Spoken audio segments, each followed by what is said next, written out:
Oi, gente, tudo bem? Espero que sim. Hoje a gente vai continuar nossas aulas sobre os sistemas fisiológicos humanos e hoje vamos falar sobre o sistema respiratório. A gente iniciou as aulas com o sistema digestório e agora a gente vai falar sobre o sistema respiratório.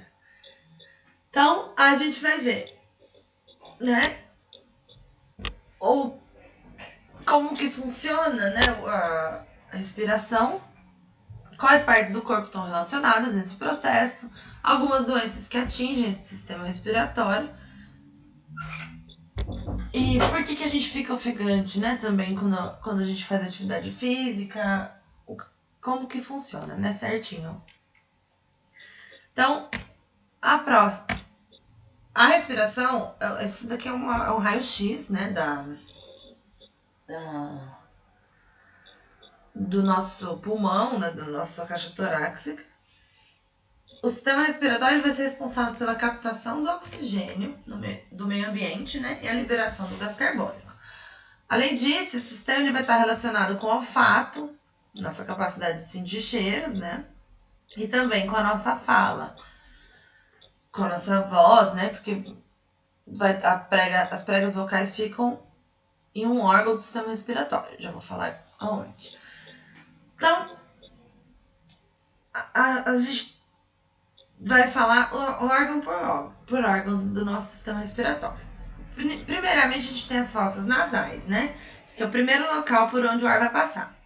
Nelas vai ser possível observar 3 regiões. O vestíbulo, que é a área vestíbulo, a área respiratória e a área olfatória. O vestíbulo vai ser a parte anterior e vai ser dilatada. E aí, esse vestíbulo se comunica com o meio exterior. A região respiratória, ela corresponde à maior parte das fossas nasais. E por fim, a gente vai ter a área olfatória. Essa área olfatória vai corresponder à parte superior das fossas nasais. E ela é rica em quimiorreceptores de olfação, né, para sentir o cheiro. Então, ela sente cheiro por causa desses quimiorreceptores. A gente consegue sentir cheiro. A próxima parte que a gente vai falar é a faringe. A faringe é um órgão musculoso, né, e membranoso também. E ele é comum ao sistema digestório e respiratório. Então, no sistema digestório a gente já falou dela. A parte que vai fazer parte do sistema respiratório é chamada de nasofaringe. E a parte que faz parte do sistema digestório é chamada de orofaringe. A nasofaringe ela vai ficar localizada posteriormente à cavidade nasal. A laringe vai ser o tubo depois da faringe, da nasofaringe, né? E ele tem cerca de 5 centímetros de comprimento. Ele tem uma forma não muito regular e ela garante a conexão entre a faringe e a traqueia.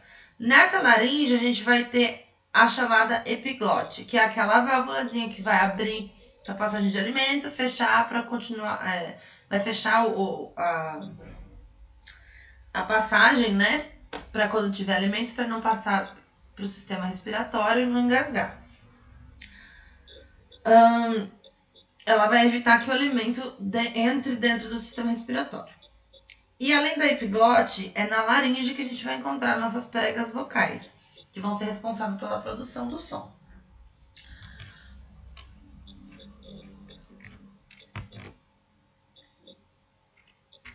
Essas pregas vocais, também são chamadas de cordas vocais, né? E é responsável pela produção da voz. Quando a gente fala, essas pregas elas são esticadas por músculos e vibram com a passagem do ar. Aí ela produz o som. Na física, a gente consegue entender, através da física, a relação entre o tipo de prega vocal de uma pessoa e a altura da voz dela. Os sons mais agudos vão ser produzidos quando as pregas vocais estão mais esticadas e vibram rapidamente. E os sons mais graves vão ser quando elas estão menos esticadas e vão vibrar mais devagar. As pessoas que têm pregas vocais mais finas vão ter voz mais aguda. E as que têm pregas vocais mais espessas vão ter a voz mais grave. Mas os espaços no nariz, na boca e na faringe também vão influenciar o som da voz. Na adolescência, aquela mudança de voz que costuma ocorrer é por causa do aumento da espessura das pregas vocais. Aí o ar ele vai passar pela laringe, vai atingir a traqueia, que é um tubo formado por cartilagem, né? E chamam cartilagens hialinas e elas têm formato de C. Elas ficam logo depois da laringe. A traqueia vai se ramificar e vai dar origem a 2 brônquios, que são denominados brônquios primários. Esses brônquios eles são protegidos por anéis cartilaginosos que vão impedir o achatamento na hora que a pressão diminui. Quando o ar é aspirado para o pulmão, a pressão diminui e esses anéis cartilaginosos impedem o achatamento dos brônquios. Os brônquios eles vão se ramificar no interior dos pulmões e vão ficando cada vez mais finos. Esses ramos vão formar os bronquíolos.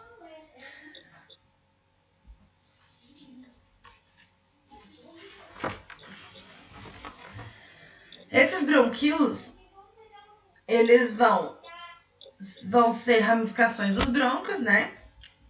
Eles têm um diâmetro aproximadamente de 1 milímetro e eles não têm cartilagem. Esses também vão se ramificar e vão formar os bronquíolos terminais. E um pouquinho mais para frente, os bronquíolos respiratórios. Os bronquíolos respiratórios eles vão marcar a transição para a parte respiratória e vão se abrir no chamado duto alveolar. Esse duto alveolar vai ter os alvéolos pulmonares. Esses alvéolos são estruturas que vão fazer parte da última porção da árvore brônquica, né? Que nessa foto a gente consegue ver, mas parece uma árvore, por isso esse nome. Eles ficam no final desses dutos alveolares e eles são parecidos com pequenas bolsinhas. Eles vão apresentar uma parede epitelial fina e é o local, esses alvéolos é onde ocorrem as trocas gasosas. Geralmente os alvéolos vão estar organizados em grupos chamados de saco alveolar. Então, nesses alvéolos pulmonares acontecem as trocas gasosas, porque eles são bem... como é que fala? Eles têm bastante veias, artérias passando perto deles, vascularizados. Nos alvéolos vão ocorrer as trocas gasosas. Então, sobre os... e o último órgão que eu não falei ainda são os pulmões. Eles são órgãos que vão ter formato de cone, mais ou menos, e vão apresentar a consistência esponjosa, que é esse aqui da frente. Eles vão apresentar uma consistência esponjosa e vai ter a maior parte do parênquima, que é na parte do seu tecido, né? Vai ser formado pelos alvéolos. A estimativa são de 300 milhões de alvéolos nos pulmões, então é bastante coisa. Cada pulmão vai ser revestido por uma membrana chamada de pleura. Essa pleura... era pra ter alguma foto.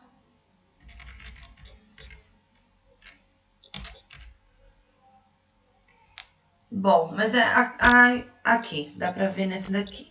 Aqui embaixo, tá vendo que tem? Eles estão falando da pleura aqui. Então, é o revestimento, a membrana que reveste os pulmões é a pleura. No pulmão de uma criança, normalmente, ele vai ter a coloração rosa, né? Quando no adulto a coloração é mais escura, por causa da exposição à poeira e à fuligem. Então, nosso mundo industrializado, enquanto a gente vai crescendo, a gente já vai acoplando poeira e fuligem ao nosso organismo. Então, a gente vai ter no nosso sistema respiratório a porção condutora e a porção condutora e a porção respiratória. Na porção condutora, a gente vai ter a formação. Ela vai ser formada pelas fossas nasais, pela laringe, pela traqueia e pelos brônquios, até os bronquíolos terminais. Essa porção ela vai permitir a entrada e a saída de ar, mas sua função não é só essa, né? nessa parte que o ar é limpo, umedecido e aquecido. Já na porção respiratória, ela vai ser formada pelos bronquíolos respiratórios, pelos dutos alveolares e pelos alvéolos. E vai ser a parte responsável pela ocorrência das trocas gasosas. Nessa porção que o oxigênio inspirado vai passar para o sangue e o gás carbônico presente no sangue vai passar para o sistema respiratório e vai ser eliminado. Então, vamos voltar e vamos ver como é que funciona esse sistema respiratório. Passo a passo, né? Então, ele vai garantir a entrada e saída do ar do nosso corpo. Inicialmente, o ar vai entrar pelas fossas nasais, vai ser umedecido, aquecido e filtrado. Ele então vai seguir para a faringe, para a laringe e da laringe vai para a traqueia. A traqueia vai se ramificar em 2 brônquios que vão dar acesso aos pulmões. O ar vai seguir então nos brônquios, vai para os bronquíolos e finalmente vai chegar nos alvéolos pulmonares. Nesses alvéolos vão ocorrer as trocas gasosas, que é um processo que também é chamado de hematose. O oxigênio presente no ar, que chega até os alvéolos, vai se dissolver na camada que reveste essa estrutura e vai se difundir pelo epitélio para os capilares localizado em torno dos alvéolos. No sentido oposto, vai acontecer a absorção do gás carbônico nos alvéolos, vai passar pelos bronquíolos, brônquios, vai subir e a gente vai eliminar pelas narinas. Como é que funciona o controle da respiração nos seres humanos? Bom, acho que a caixa torácica é melhor pra gente ver, né, as coisas. Então, os seres humanos a gente tem neurônios, né, na região do bulbo, que vão garantir a regulação da respiração. O bulbo ele vai perceber a alteração do pH no líquido do tecido que fica em volta, né, do tecido que circunda ele, vai desencadear respostas que vão garantir alteração no ritmo respiratório. Então, quando os níveis de gás carbônico aumentam no sangue e no líquido cérebro espinal, né, que fica na espinha do cérebro, vai acontecer uma queda desse pH. Isso vai acontecer por causa do fato de que o gás carbônico presente nesses locais pode reagir com a água e desencadear a formação de ácido carbônico. Esse gás pode se dissociar em um íon bicarbonato. E esses íons também de hidrogênio. O aumento dos íons de hidrogênio vai provocar a queda do pH. O bulbo, então, vai perceber essas alterações e vai enviar sinais para os músculos das costas e para o diafragma, para que ocorra aumento da intensidade. E a taxa de respiração aumenta. Quando o pH volta ao normal, tem uma redução da intensidade e da taxa respiratória também. Então, as alterações do nível de oxigênio no sangue vão desencadear alguns efeitos no bulbo. Quando está muito baixo, tem um aumento da taxa de respiração. Isso acontece quando a gente corre muito. Então, a gente consegue... O nosso cérebro percebe que a gente precisa de mais oxigênio por causa dessas alterações no pH. Aqui eu falei das pregas vocais para vocês. Essa é a foto das pregas vocais. Um esqueminha de onde fica, né, em cada área. Aqui é um detalhe mais próximo dos bronquíolos e dos alvéolos. Você vê o tanto de veia e de capilar que passa, né, nos alvéolos para eles conseguirem fazer essas trocas gasosas. E por último, eu vou falar para vocês sobre algumas doenças e a respiração. Nossa respiração ela funciona na inspiração e a expiração. Então, a gente consegue realizar esses 2 movimentos respiratórios. A inspiração vai garantir a entrada do ar no sistema respiratório. Então, acontece a contração do diafragma, dos músculos intercostais e acontece a expansão da caixa torácica e a diminuição da pressão no interior. Já a expiração é quando o ar sai do sistema respiratório. Então, os músculos torácicos relaxam, o diafragma também, e isso reduz o tamanho da caixa torácica e o aumento da pressão interna. Eu separei algumas doenças aqui, ó, efizema, E é isso aqui de baixo, quando eu tenho a comparação de dois alvéolos, né? Os alvéolos normais e um alvéolo com efizema. Você vê que ele tá preto, né? Todo escuro, preto, enquanto o alvéolo normal ele tem mais essa coloração. É uma doença também causada por fumo, né? Também. Eu pus aqui para vocês saberem que além do cigarro normal, o cigarro eletrônico também causa doenças respiratórias, também causa doenças cardíacas. Então, parece que ele não causa nada, mas o cigarro eletrônico ele também faz muito mal e vicia da mesma maneira que o cigarro comum. E as principais doenças do sistema respiratório. Eu tirei essa foto do site do Drauzio Varela. E ele fala sucintamente sobre as doenças, que também não tem como eu falar sobre todas. Mas é praticamente a inflamação de pedaços do nosso sistema respiratório. Então, todo mundo já teve alguma coisa dessas, né? Mas o sintoma é muito parecido de todos eles, né? Problemas respiratórios. Então, a gente vai ter a rinite, que é na mucosa do nariz.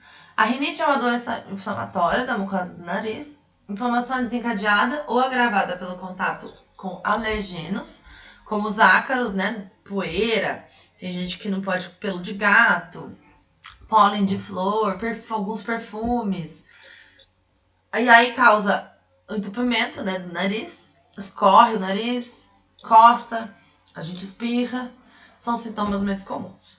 A sinusite já é no seio da face. Quem tem sinusite sabe que é horrível. E ela é uma inflamação nessa mucosa dos seios da face, na região do crânio, que vai formar... a gente tem cavidades ósseas ao redor do nariz, na massa do rosto. E ela vai ser provocada também por alérgicos, né? Coisa que causa alergia. E vai facilitar a instalação de germes, causando dor de cabeça, dor no rosto, escorre o nariz também, entope o nariz. A faringite vai ser infecção respiratória, porque inflama a faringe, por isso o nome de faringite. E ela é causada por infecção de bactérias ou de vírus. E os sintomas são dor de garganta e dificuldade para engolir. A asma é uma infecção nos brônquios, é um estreitamento, né? Ela causa um estreitamento dos brônquios e vai dificultar a passagem de ar, vai provocar contrações nos brônquios ou broncoespasmos. Quando elas estão inflamadas, os brônquios vão acumular o muco e vai agravar o problema. Então a pessoa tem falta de ar, tem tosse, ela muitas vezes usa aquela bombinha para ajudar na respiração. E a bronquite vai ser a inflamação desses brônquios, a asma é nos brônquios, a bronquite é nos brônquios. E a inflamação dos brônquios vai acontecer quando os cílios que revestem o interior dos brônquios não eliminam o muco de maneira adequada. Então a secreção vai se acumulando e deixa os brônquios inflamados e contraídos.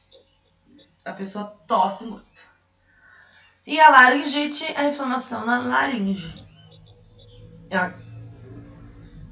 E causado também por infecções de vírus nas vias aéreas superiores. Quando você se esforça muito a voz, ou também você pode ter reação alérgica a alguma coisa. O principal sintoma é a pessoa estar rouca, mas também a pessoa tem tosse e dor de garganta. Então essas doenças respiratórias também, muito tem muita gente que é alérgica a muita coisa, mas também prevenção dessas doenças é tomar cuidado, não fumar, né? Sempre a gente tem que falar que não fumar é meio redundante, mas sim, faz muito mal e agrava todas essas doenças e pode desencadear alguma dessas doenças quando você começa, quando você fuma por muito tempo, né? Então, sistema respiratório é isso. Qualquer dúvida, ou vocês acham que faltou falar alguma coisa, vocês me perguntem, vocês me mandem. E Muito obrigada, espero que vocês tenham gostado. Até a próxima aula. A gente vai falar de sistema circulatório, que engloba o sistema cardiovascular e o sistema linfático. Muito obrigada. Tchau, tchau.